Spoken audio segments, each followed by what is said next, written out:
En 2025, on entend beaucoup parler des enjeux liés à la désaffiliation sociale, la crise du logement, parce que la situation s'est énormément intensifiée dans les 5 dernières années. Elle s'est densifiée et elle s'est étendue davantage sur le territoire de façon visible. J'ai l'impression que les enjeux en itinérance, ça doit être comme le cycle de la mode, ça revient autant de temps. Ben là, j'ai l'impression qu'on est 20 ans en arrière quand on regarde où on est rendu. En 2001, je parlais d'accès au logement. On est rendu en 2025, 26, 27 dans le futur, puis on dirait que c'est encore pire qu'avant.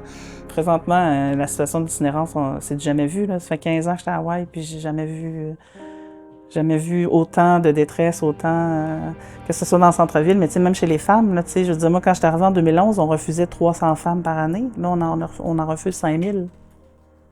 C'est comme... Si en 2015-2016, le gouvernement nous avait écoutés, il n'y en aurait peut-être pas de crise du logement, mais ça faisait longtemps qu'on lui disait que ça s'en venait. Ça faisait longtemps qu'on lui disait qu'on commençait à déborder. Ça faisait longtemps qu'on constatait que nos employés commençaient à mettre le genou à terre de plus en plus souvent. Au niveau, au niveau économique, au niveau social, ça va se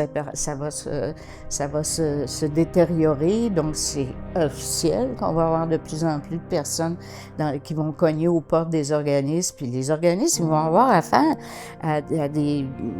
Une nouvelle réalité qui va, je pense, à un moment donné, les déborder. Là. Le RAIC est appelé à jouer un rôle de plus en plus important, de par justement la diversité de ses acteurs, de par la complexité des réalités liées à l'itinérance. Maintenant, que ce soit pour les organismes ou pour le RAIC, souvent, le défi et les besoins augmentent plus rapidement que les moyens qu'on a qui viennent avec.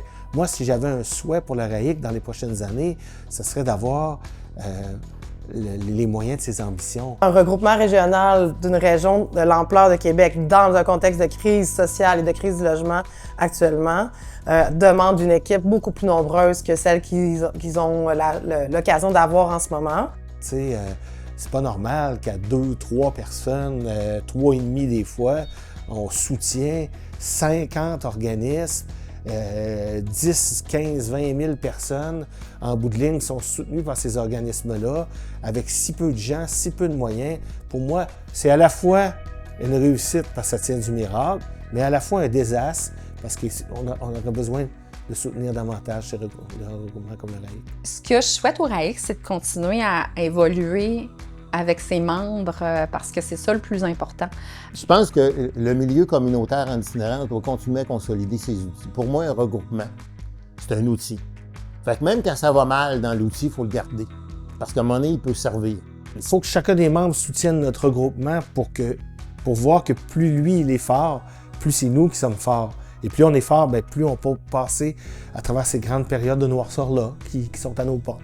Il y a une force vive chez les personnes qui ont vécu la rue aussi. Fait que ça, c'est le fun de voir comment le RAIC peut les soutenir. Parce qu'il y a aussi le manque de logement, mais il y a aussi le droit à vivre dans l'espace public.